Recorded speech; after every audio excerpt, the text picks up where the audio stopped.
The largest flying animal that ever lived stood taller than a giraffe. Its head was longer than you are tall. It could launch itself off flat ground in under a second, and it was covered in fuzz. This isn't one animal. This is a roster. The prehistoric flying reptiles that should genuinely keep you up at night, each one weirder and more terrifying than the last. We're starting with how they were built and ending somewhere you don't expect. Let's go. Number 1, the body that shouldn't work.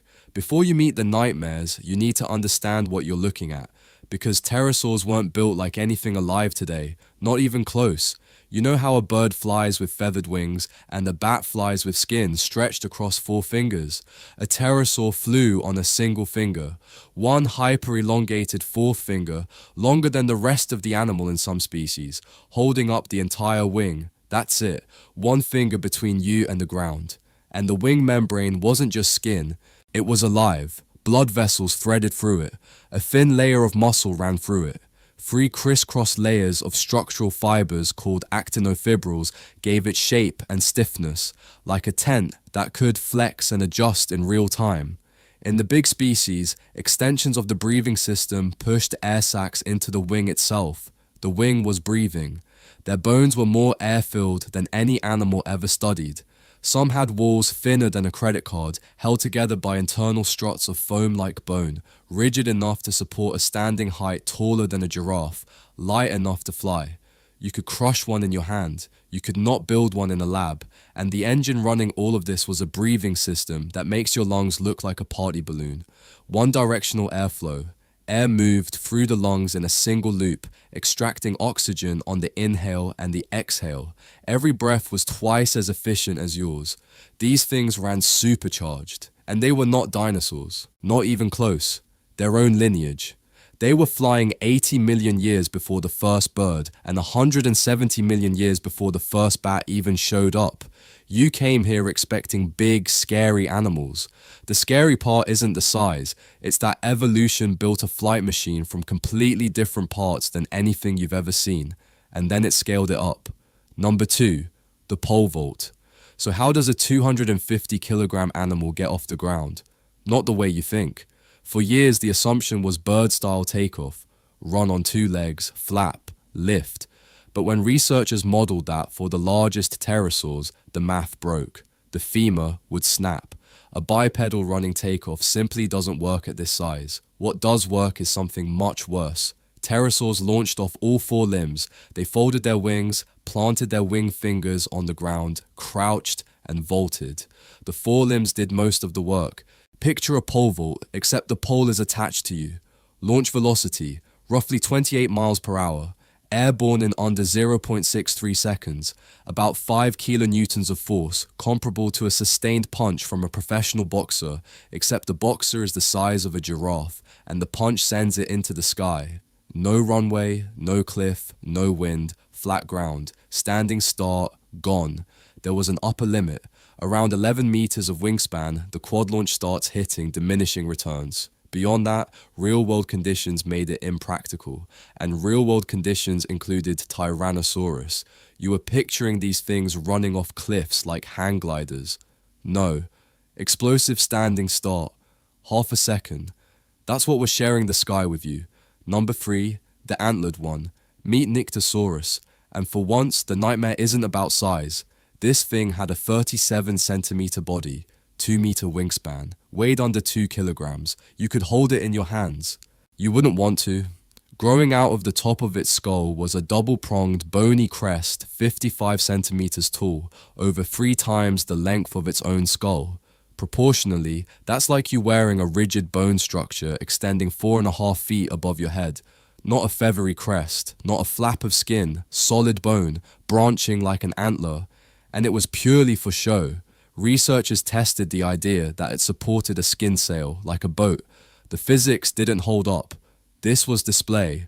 Sexual selection, building something absurd and committing to it completely. Nyctosaurus was so committed to the air that it essentially gave up everything else. It had only 3 wing finger bones instead of 4. Its non-wing fingers were nearly vestigial. It couldn't climb, it couldn't grab, it could barely land anywhere that wasn't flat and open. Its entire world was the Western Interior Seaway, a warm, shallow ocean splitting North America in half, roughly 85 million years ago. Nyctosaurus soared over it like a tiny alien albatross with an antler, reaching near adult size within its first year. The crest grew in after that. It was a teenager's display piece, a body too small to notice, a crest too big to ignore, and an entire ocean for a cage. The nightmare isn't always teeth and size. Sometimes it's something small that committed so hard to one thing it couldn't do anything else, and the ocean was the only place left that would have it. Number 4. The Terrestrial Stalker. This is the one you've been waiting for. Quetzalcoatlus northropi. 10 to 11 meter wingspan, same as a Cessna 172. Standing height 4.5 to 5 meters. It could look into a second-story window. Its head and beak together stretched 2 to 3 meters, longer than you are tall, and it weighed about 200 to 250 kilograms, roughly a large male black bear, the height of a giraffe with a fraction of the weight. Most of that mass was in the forelimbs, the chest muscles, and that enormous head. The torso was surprisingly small, about 65 centimeters. You could wrap your arms around it, assuming you wanted to. Now here's where it gets worse. For decades, people assumed this thing was a scavenger, then a skim feeder, dragging its beak through water like a pelican. Both wrong. Biomechanical analysis showed that skim feeding at that size would snap its neck. The current leading model is something much more unsettling, Terrestrial Stalker. Quetzalcoatlus walked, on folded wings, through floodplains, snatching prey off the ground with lance-like strikes of that massive beak, like a giant demonic stalk. There were 2 species, Quetzalcoatlus northropi, the giant, possibly solitary, patrolling open floodplains, and Quetzalcoatlus lawsoni, half the wingspan, gregarious, hunting around lake environments in groups. It was covered in pycna fibers, fuzzy, possibly ginger brown. If it made sounds, the best models point to deep booming, like a moose bellow. Not the movie shriek, something you'd feel in your chest from 100 meters away. On the ground, it walked on all fours using folded wing fingers as front legs. Imagine a folding umbrella that learned to walk, or a giraffe rebuilt out of tent poles and leather. Now, the flight range numbers you might have heard. Estimates of 130 kilometers per hour, sustained flight for 7 to 10 days, range of 13 to 19,000 kilometers. New York to Sydney. Those are model outputs, and they're debated. Some researchers think Quetzalcoatlus only flew short distances. The honest answer is, we don't know yet.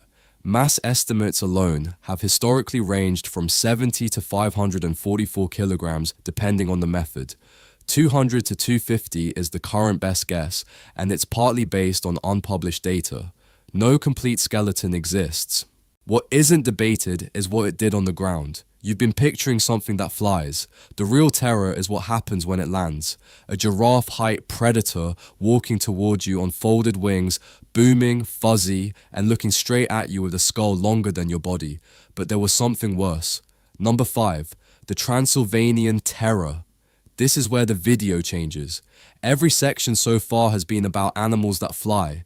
This one is about an animal that stopped needing to. Hatzegopteryx. Wingspan comparable to Quetzalcoatlus, 10 to 12 meters. Similar standing height, around 4.6 meters. But the proportions are wrong. Everything about this animal feels heavier, meaner, more compact. Its neck was short, roughly 50 to 60% the length you'd expect for an Azdashid its size. Thick, stocky, heavily muscled, built to resist enormous bending forces, the kind of forces you'd get from biting, bludgeoning, and shaking large prey. Its skull was about 3 meters long, longer than the skulls of Spinosaurus or Giganotosaurus, and its bones had a unique internal texture, dense, spongy, like expanded polystyrene foam, instead of hollow, rigid but light, built for impact. Here's why. Hatzegopteryx lived on Hatzeg Island in the Cretaceous Tethys Sea, a bit smaller than Ireland, 200 to 300 kilometers from the nearest landmass, and on that island, something strange had happened. The island rule was in full effect. The local titanosaur sauropod, Magyarosaurus, was the size of a horse. On the mainland, its relatives were the size of school buses. The dinosaurs had shrunk, and the large theropod predators, gone, not found on the island. The meat-eating dinosaurs were all small, which meant the apex predator slot was open, and Hatzegopteryx filled it. A flying reptile became the top predator of an entire island ecosystem, not through flight, through walking, stalking, and violence. The paleontological description uses the phrase violent and forceful foraging tactics, biting, bludgeoning, stabbing prey up to the size of a cow, including dwarf dinosaurs. One researcher described it as a giant mix of a shoebill stork, a ground hornbill, and a terminator. This isn't speculation built on nothing. The island ecosystem is established. The dwarfism of its cohabitants is established. The absence of large theropod predators is established. The neck anatomy is established. What we don't have is direct predation evidence, no gut contents, no kill sites. The apex predator role is inferred from ecology and anatomy, and it's a strong inference, but it's an inference. And here's the part that makes it feel inevitable rather than freakish. After the extinction, similar niches got filled the same way. Giant barn owls became apex predators on Gargano Island in Italy. Giant storks on Flores, Haast's eagle in New Zealand. Flying things, stepping into the predator role, over and over. Hatzegopteryx just did it first, and biggest. Every other section was about things that fly. This one is about a flying thing that became so dominant it replaced dinosaurs as the apex predator of an entire island. Flight became the backup plan, the terror became ecological, and it was fuzzy. Number 6, they were feathered. Everything you've been imagining is wrong. Not the shapes, not the sizes, the surface, the skin, the color. In 2019, a study on anurognatheid pterosaurs, small insect hunters from about 165 to 160 million years ago, found 4 distinct feather types preserved on their bodies. Simple filaments, branched tufts, mid-shaft tufts, down feathers, structurally identical to known dinosaur feather types. Not similar, identical. Then in 2022, a study on the head crest of Tupendactylus, a showy Brazilian pterosaur, found branched feathers with melanosomes of diverse geometries. That's the structures that produce color. Different shapes mean different colors, which means the feathers weren't just for warmth, they were for display. These animals were showing off to each other with colored plumage.